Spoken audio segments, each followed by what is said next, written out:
So আজকের ভিডিওটি Luis dot structure আর formal চার্জের উপর। অ্যাকচুয়ালি লুইস ডট স্ট্রাকচার কে আমরা ব্যবহার করব এখানে কি জন্য? আমরা তিন ধরনের বন্ধন পড়েছি, আয়নিক বন্ধন, সমযোজী বন্ধন আর অসমযোজী বন্ধন।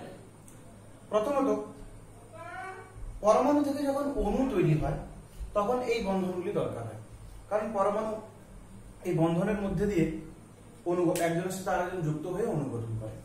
তাহলে বন্ধনগুলো অ্যাকচুয়ালি তিন ধরনের হলো, সেটা সম্পর্কে তোমরা জেনেছো যে কোথায় পারমাণবিক আয়নিক বন্ধন হয়, কোথায় সমযোজী বন্ধন হয়, কোথায় অসমযোজী বন্ধন হয়, বন্ধনগুলোর প্রকৃতি কিরকম, কিভাবে হয় বন্ধনগুলো, সেগুলো সব তোমরা জেনেছো। এরপর এই বন্ধনগুলোর অ্যাপ্লিকেশন, যে কোনো একটি যদি যৌগ বলা হয় তার স্ট্রাকচার কিরকম হবে। স্ট্রাকচার কিন্তু এখানে এই সূত্রে যে ওইখানে পরমাণুগুলোর মধ্যে কি ধরনের বন্ধন আছে সেই স্ট্রাকচার, তাদের জিওমেট্রি বা শেপে আমরা এখন আসছি না, সেগুলো না, এখন শুধুমাত্র স্ট্রাকচার। যে যদি আমি NO2 এর কথা বলি, ওখানে নাইট্রোজেনের সাথে অক্সিজেনের কি ধরনের বন্ধন আছে, অক্সিজেন কি ধরনের বন্ধন আছে। H2SO যদি বলি, এখানে হাইড্রোজেন, অক্সিজেন, সালফার এদের মধ্যে কি ধরনের বন্ধন আছে, কিভাবে তারা পরস্পরের সাথে যুক্ত, সেটা তো আগে বুঝতে হবে, সেই ঢাঁচাটা তো আগে বুঝতে হবে, তবে তো আমরা তাহলে এখানে তো এই বন্ধনগুলোর অ্যাপ্লিকেশন, যে সমযোজী বন্ধন জানলাম, অসমযোজী বন্ধন জানলাম, এগুলো আছে কিভাবে একটা যৌগের গড়ে উঠেছে, সেইটা নিয়ে আমাদের আজকের ক্লাস মেনলি। আমরা বিভিন্ন স্ট্রাকচারগুলোকে পড়তে শিখবো, আর তার জন্য আমরা সাহায্য নেব কার? Lewis dot structure. Lewis dot স্ট্রাকচারের মধ্যে দিয়ে যদি এগুলো আমরা করি, তাহলে আমরা ক্লিয়ারলি বুঝতে পারবো ইলেকট্রনের শেয়ারিং কিভাবে হচ্ছে, কি ধরনের বন্ধন হচ্ছে, সবকিছু ক্লিয়ারলি ভাবে বুঝতে পারবো। তাহলে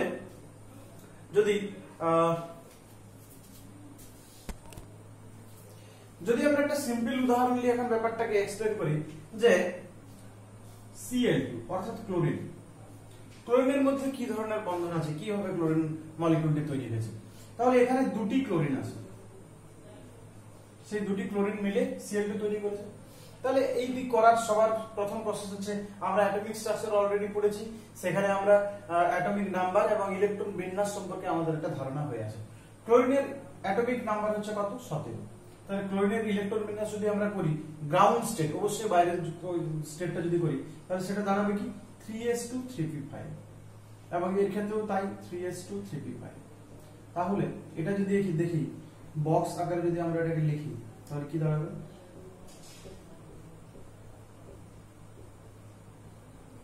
এটা এই ক্লোরিনের ক্ষেত্রেও তাই।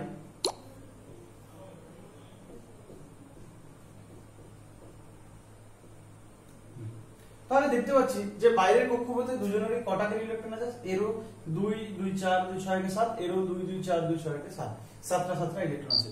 তাহলে তোমরা সবাই জানো যে কোনো পরমাণু কি চায়? তার বাইরের কক্ষপথে 8টি ইলেকট্রন হোক।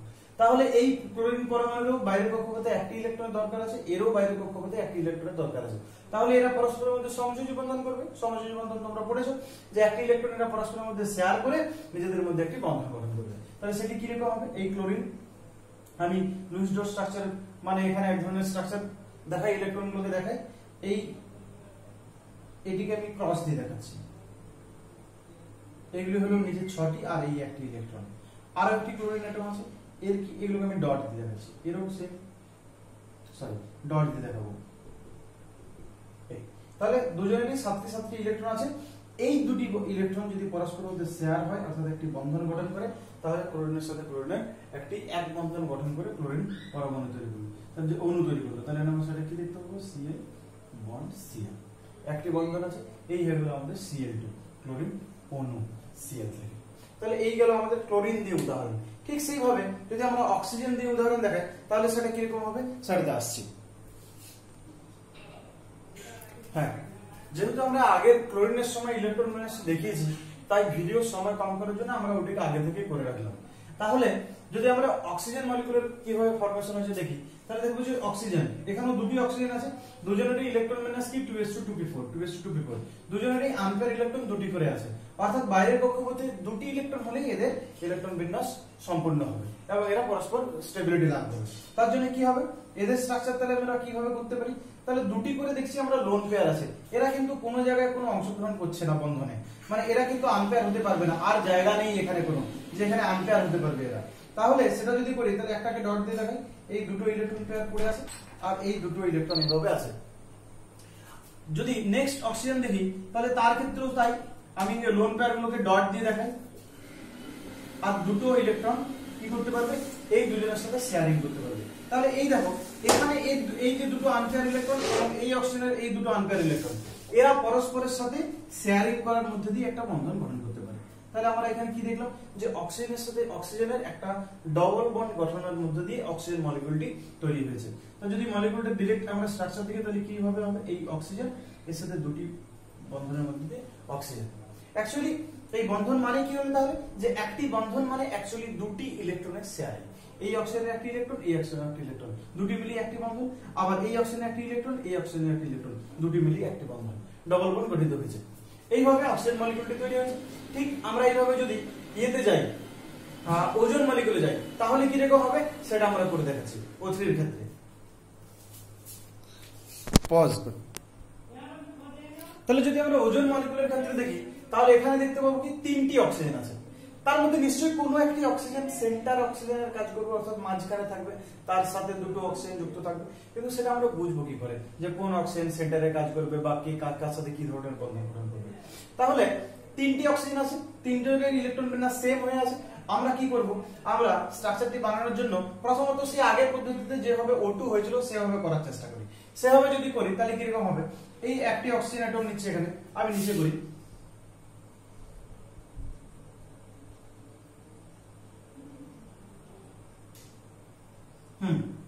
এটি হয়ে আছে স্যার, এই হলো ওর চারদিকে ইলেকট্রনগুলি, ঠিক আছে। আরো একটি অক্সিজেন,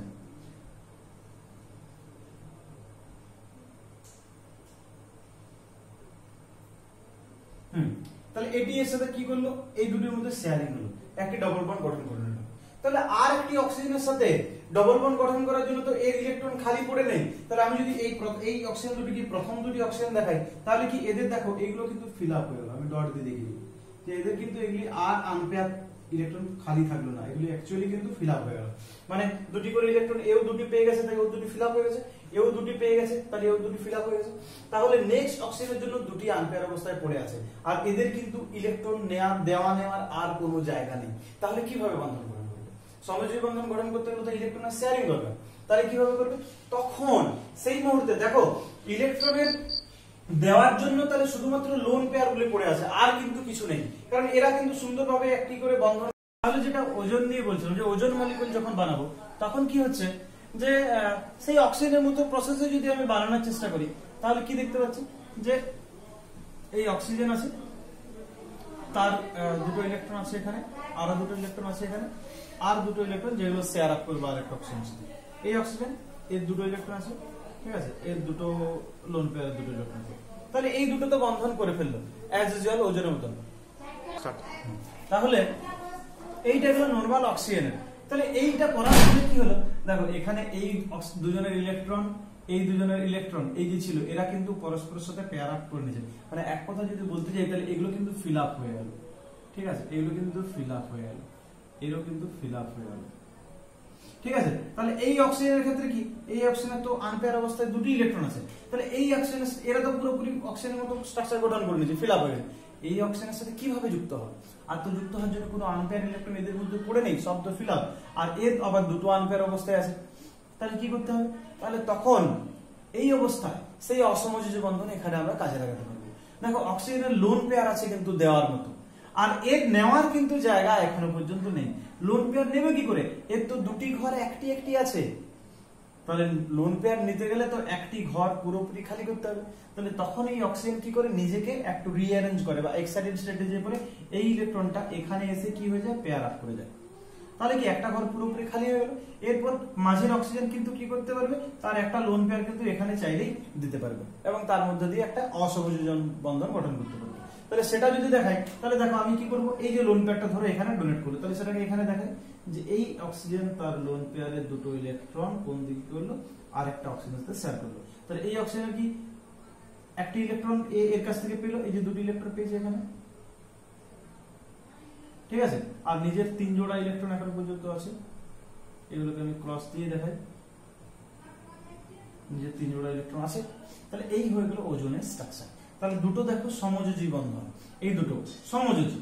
আর এইখানে দেখো এই দুটো ইলেকট্রন কি আছে, ডটে আছে, মানে এই ইলেকট্রনগুলো যে স্ট্রাকচার সেই স্ট্রাকচারে নিজের ইলেকট্রনের এক ইলেকট্রন জোড়টা এই অক্সিজেনের অরবিটালে দিয়েছে।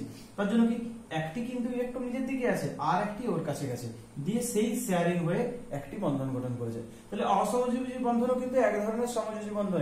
তাহলে যদি আমি দেখাতে যাই তাহলে কি হবে, যদি বন্ড দিয়ে দেখাই তাহলে অক্সিজেনের স্ট্রাকচার অ্যাকচুয়ালি ওজনের স্ট্রাকচার কিরকম হয়ে যাবে, এই ডবল বন্ডে অক্সিজেন আর একটি ইলেকট্রন পেয়ারের দিকে দিয়েছে, এইভাবে কি হয়ে গেল আর একটি অক্সিজেন যুক্ত হবে।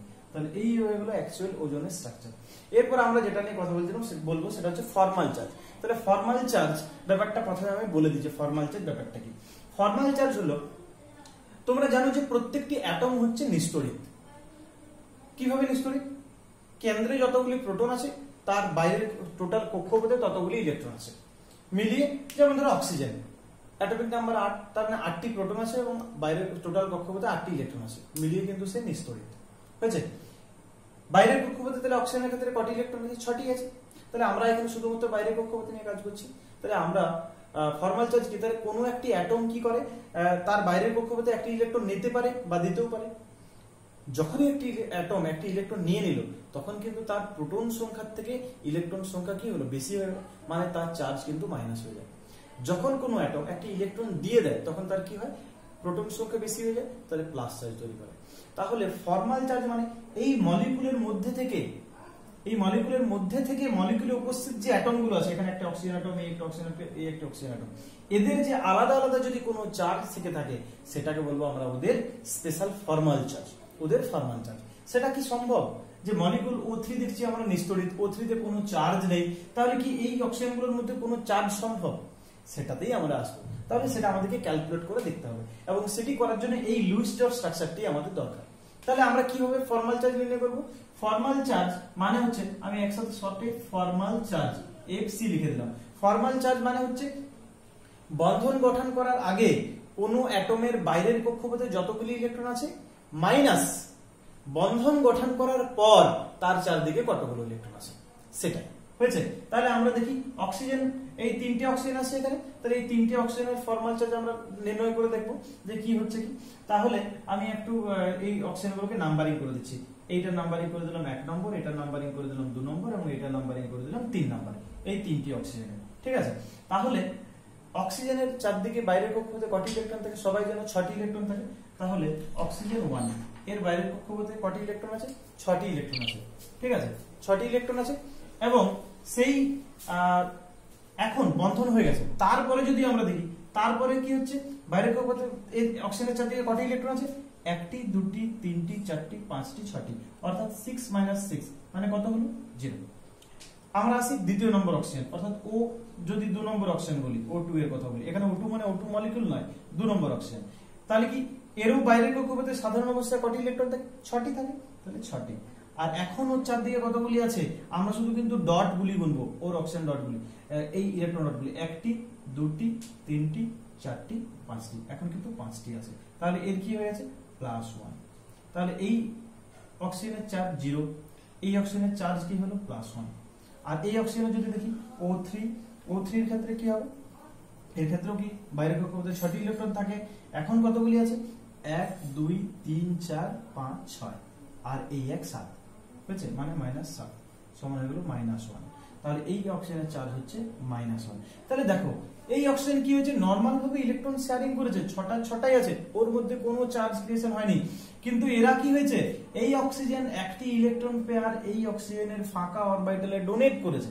তার জন্য কি হয়েছে, এই অক্সিজেনের একটি ইলেকট্রন দুটি ইলেকট্রন পেয়ার দুটি ইলেকট্রন শেয়ার করেছে, তার একটি তো নিজের কাছে আছে কিন্তু একটি এর দিকে চলে গেছে। তাহলে এর একটি কম হয়ে যাওয়ার জন্য এর মধ্যে +1 চার্জ তৈরি হয়েছে এবং এর একটি ইলেকট্রন গেইন হয়েছে, পাশের থেকে একটি ইলেকট্রন নিয়েছে, তার জন্য এর মধ্যে কটি ইলেকট্রন হয়েছে, এর মধ্যে 7টি ইলেকট্রন, অর্থাৎ একটি ইলেকট্রন বৃদ্ধি হয়েছে এর মধ্যে, তার জন্য -1 তৈরি হয়েছে। তাই এই O3 মলিকিউলে এই অক্সিজেনের চার্জ ফর্মাল চার্জ 0, এই অক্সিজেনের ফর্মাল চার্জ +1 এবং এই অক্সিজেনের ফর্মাল চার্জ -1। ওভারঅল কি হচ্ছে, তিনজনের যদি মিলিয়ে দেখি তাহলে টোটাল মলিকুলের চার্জ 0 +1 -1 অর্থাৎ 0। তাহলে O3 মলিকুল কিন্তু জিরোই, এর মধ্যে নিজস্ব এখন কোনো চার্জ নেই। কিন্তু O3 মলিকুলের মধ্যে আছে, তাহলে O3 ফর্ম চার্জ কিন্তু এখানে কি জিরো দেখতে পেলে এইখানে, তাহলে O3 জিরো এবং এখানে থাকা এই অক্সিজেনের জিরো, এই অক্সিজেনের +1, এই অক্সিজেনের -1, এই যে এদের আলাদা আলাদা একটা চার্জ আছে, এই চার্জ গুলোকে বলা হয় এদের ফর্মাল চার্জ। তাহলে এই অক্সিজেনের ফর্মাল চার্জ 0, এই অক্সিজেনের ফর্মাল চার্জ +1, এই অক্সিজেনের ফর্মাল চার্জ -1। এইভাবে যত মলিকুল আমরা দেখেছি, যত মলিকুল আমরা জানবো, যত মলিকুলের স্ট্রাকচার আমরা করব, সব মলিকুলেরই আমরা এই লুইস ডট স্ট্রাকচার গঠন করব।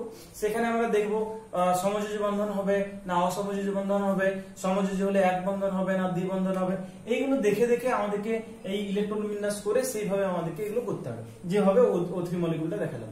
এবং তারপর সেই মলিকুলের মধ্যে যে অ্যাটমগুলো আছে তাদের ফর্মাল চার্জ কি সেটা আমাদেরকে নির্ণয় করতে হবে। তাহলে আজকে এই পর্যন্তই। আমরা কিছু উদাহরণ নিয়ে আজকে যেটা করার চেষ্টা করলাম সেটা হচ্ছে সমযোজী বন্ধন এবং অসমযোজী বন্ধন দিয়ে আমরা কিভাবে একটি সমযোজী যৌগের স্ট্রাকচার করতে পারবো এবং তার ফর্মাল চার্জ নির্ণয় করতে পারবো। পরের ভিডিওতে আমরা এই ফর্মাল চার্জকে কন্ট্রিবিউশন মানে করে আরো অনেকগুলি স্ট্রাকচার গঠন করবো এবং তাদের সেখানে প্রত্যেকটি অ্যাটমের ফর্মাল চার্জ আমরা নির্ণয় করবো। ঠিক আছে, তাহলে আজকে এই পর্যন্তই। সবাই ভিডিওটি দেখো এবং ভালো লাগলো বা বুঝতে পারলে কোনো জায়গায় যদি কোনো অসুবিধা হয়ে থাকে অবশ্যই কমেন্ট করে জানাবে। ঠিক আছে।